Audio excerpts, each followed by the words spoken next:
Kaixo guztioi, gaur hainbat irizpide emango dizkizuet Euskadiko erliebea, mapa, komentatzeko edo behintzat Euskadiko erliebe unitateen mapa ondo ulertzeko eta analizion bat egiteko. Lehenik eta behin komentatuko dugu Euskal Autonomia Erkidegoan, Euskadin, Arabako, Bizkaiko eta Gipuzkoako lurralde historikoak daudela. Iberiar penintsularen iparraldean kokatzen da. Bizkaiko golkoaren eta Ebro Aranaren artean. Lurraldeak gutxi gora bera triangeloko itxura du. Bere mugak hauek dira. Iparraldean Bizkaiko golkoa. Ipar ekialdean Frantzia. Nafarroa hegoaldean. Errioxa hego-mendebaldean eta Gaztela-Leon eta Kantabria mendebaldean Kantabria eta hego-mendebaldean Gaztela-Leon. Euskadiko azalera 7.200 kilometro karratukoa da. Espainiako estatuko lurraldearen 1,4 osatzen du soilik. Baina hala ere, nagusi aniztasuna izango dugu ezaugarri importantenetariko bat. Euskadiko erliebe unitateen mapa komentatzeko, batez ere, 2 unitate aipatuko ditugu eta aztertuko ditugu. Alde batetik Euskal mendiak eta bestaldetik Ebroren sakonunea. Euskal mendiak Pirineoen eta Kantabriar mendikatearen Kantabrian artean daude. Kareharriaz osatuta daude, Pirineoetako fosaren luzapen bat bigarren aroan jalkitako materialekin, eta Alpetako orogenesia gertatu zenean, sedimentu horiek tolestu egin ziren eta forma okertu hartu zuten, Bizkaiko golkoaren paraleloan. Euskal mendien barruan, hainbat unitate paralelo daude iparraldetik hegoaldera, oraintxe bertan aztertuko ditugunak. Bigarren erliebe unitatea, Ebroren sakonunea izango dugu. Arabako Errioxan dago. Euskal mendiak iparraldean batez ere. Ebroren sakonunea, uhin txikiak dituen erliebe ingurua osatzen du. Bere materialak tertziariokoak zein kuaternariokoak dira. Horien artean tuparriak, igeltzoak, pustinak eta beste batzuk aurki ditzakegu. Gainera, taula formako hainbat plataforma eta mendizka daude, kareharri gogorrak dauden inguruetan, eta Ebroren ibaiertzetan aurki ditzakegu ibai terrazak ere. Hasiko gara kostaldeko mendikateak aztertzen. Hauek aurkitzen ditugu Gipuzkoako kostaldean kokatuta. Hemen, kolore honetan. Lehenengoa. Itsasoarekiko paraleloan daude. Eta Iger lurmurrutatik Donostiraino joaten dira. Aipagarritzat hartuko dugu Jaizkibel mendia. Baina Ulia, Urgul eta Igeldu Donostiaren inguruetan dauden tontorrak bebai aipatgarriak izango dira. Ekialdean Bortzirietako mendigunea aurkituko dugu. Pirineo azialean zehar edatzen da eta harkaitz paleozoikoz osatuta dago. Gailur altuena 800.000 metrokoak izan daitezke. Peñas de Aia, Biandit, Zaltzadi, Urepel, Mandoegi. Aldapandiko erliebea izaten dira. Eta Peñas de Aiako material granitikoak Euskadin dauzen bakarrak dira. Erliebe atomikoa sortzen du.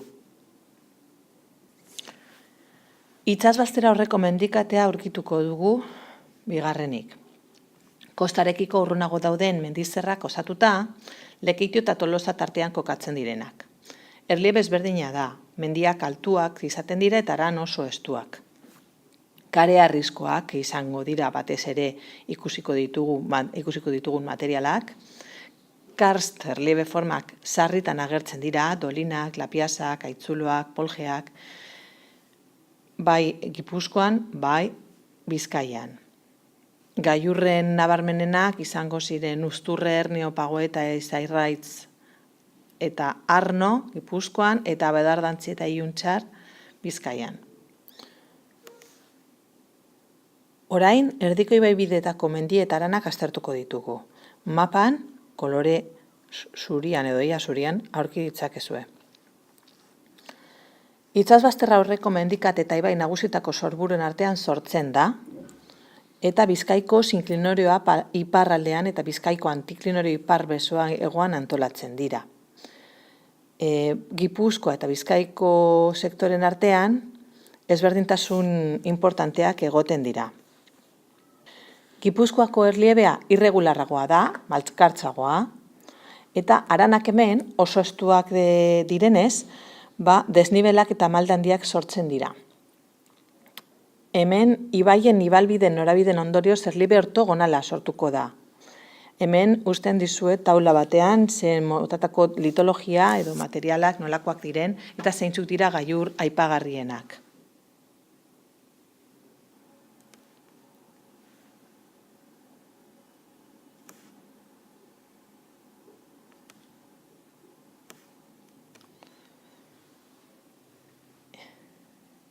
Mendien artean Murumendi, Izazpi, Irimo, Irukurutzeta eta Urko mendiak aurki ditzakegu.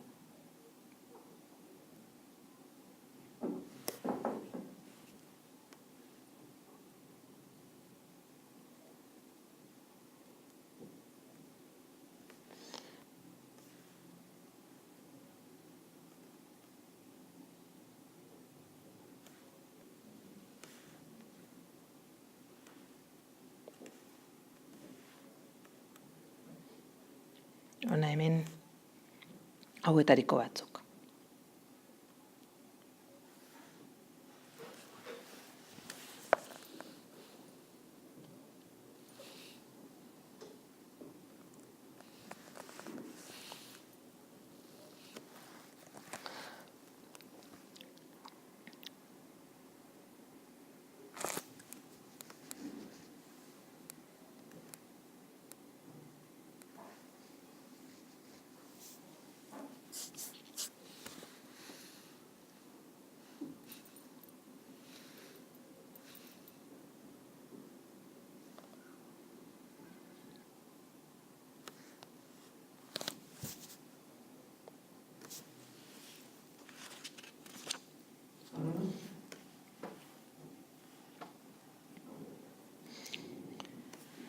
Arabako lautadarekin hasiko gara. 800 kilometro karratuko azalera du eta mendiz inguratuta dago.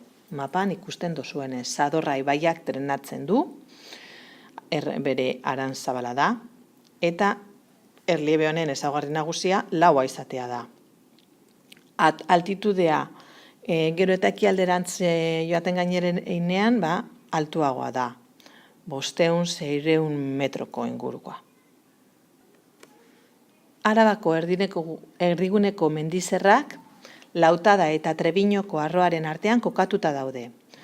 Probintzia ekialdetik mendebaldera zeharkatzen dute. Altitude ertainekoak dira eta ekialdean dute hasiera. Entzio Irurrieta mendizerrak daude, Baio mendiarekin, Arrigorrizta mendiarekin, Lautadari begira. Eta Arana eta Maestu Aranei begira aurkitzen dugu Bitigarra mendia. Mendebaldean Gasteizko mendietan eta Tuio mendizerran jarraipena izango dute.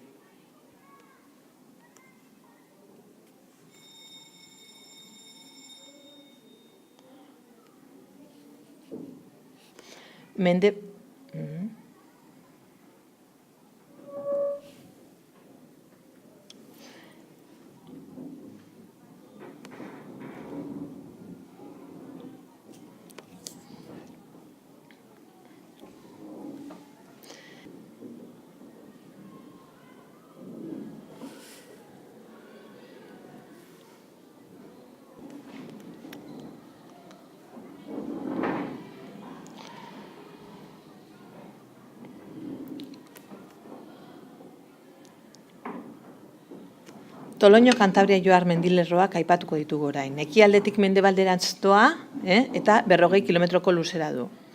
3 mendizarra jarraia osatua dago. Kodes Johar, Kantabriakoa, Palomares dugu hemen gailurrarik importantena, 1400 inguruko metrotan, eta Toloño mendia, 1271 metrokoa.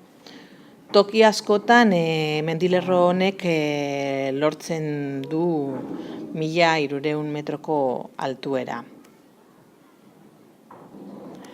Amaitzeko analiziarekin komenigarria izango zen komentatzea aniztasuna eta uren banalerroaren mendikatean zehar doan mendikate horren garrantzia aipatzea. Ez bakarrik fizikoki baizik eta banatzen du Euskadi bi mundu oso ezberdinetan. Ez bakarrik fizikoki erliebeari buruz dagokiena, baizik eta bebai gizakien bizimoduetan. Komentatu aniztasuna, bai kliman ere sortzen dela orografia honen ondorioz eta kokamenaren ondorioz. Eta horrekin uste nahiko izango duzuela komentatzeko erliebearen ezaugarriak Euskadin. Espero dute erabilgarria izatea.